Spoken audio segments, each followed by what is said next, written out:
Salut, c'est Ced.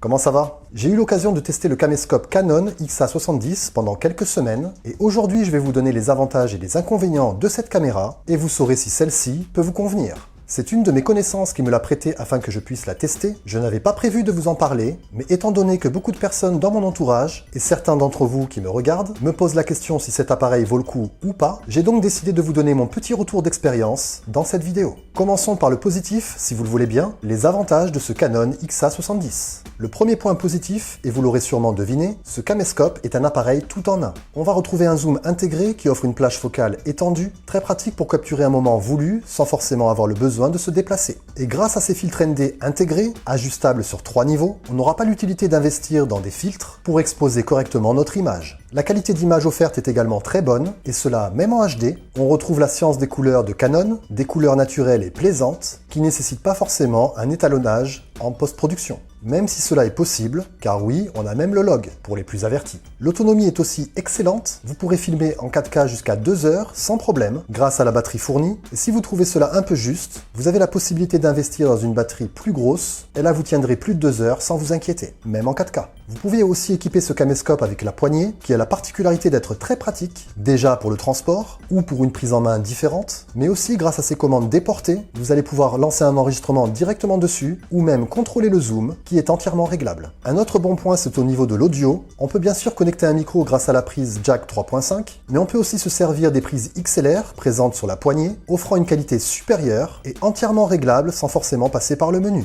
Un menu accessible directement depuis l'écran tactile, et oui, on ne pourra pas seulement contrôler le focus avec cet écran, mais tous nos réglages depuis celui-ci, qui, soit dit en passant, est très lisible, même en plein soleil. Vous voyez, il y a quand même pas mal de points positifs.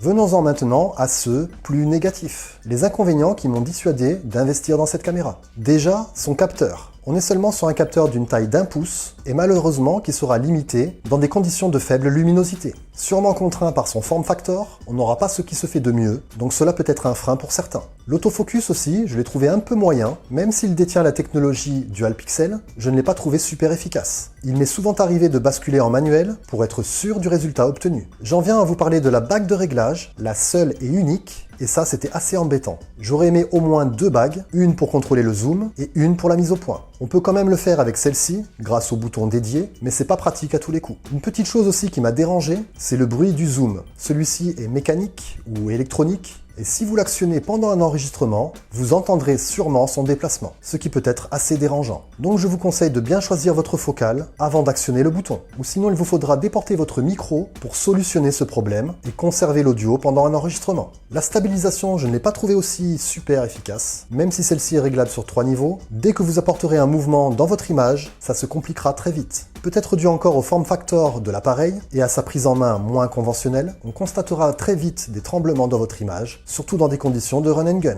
En plus de ça, c'est un appareil assez encombrant, surtout si vous l'équipez de tous ses accessoires, le pare-soleil, la poignée, la batterie, on dépasse vite le kilo et ça se fait très vite ressentir. Cela peut être un point gênant, surtout que maintenant, quand on voit certains appareils actuels, on est souvent moins lourd avec un meilleur capteur. En plus de ça, c'est un appareil que l'on ne pourra pas forcément utiliser dans toutes les conditions. Il n'est malheureusement pas protégé contre l'eau et la poussière, prenez-en note. Et le dernier point plutôt rédhibitoire, son prix, vendu à plus de 2400 €. C'est pas rien. Pour le même tarif, vous avez des options beaucoup plus intéressantes, croyez-moi. En conclusion, le caméscope Canon XA70 est un bon appareil, mais sûrement pas pour tout le monde. Il a des avantages et des inconvénients, comme vous avez pu le voir. À vous maintenant de faire le pour et le contre. Et j'espère que ce retour d'expérience vous aidera à prendre votre décision, si jamais vous hésitiez pour ce modèle de caméscope. Comme d'hab, n'oubliez pas la petite routine YouTube, like, partage et abo.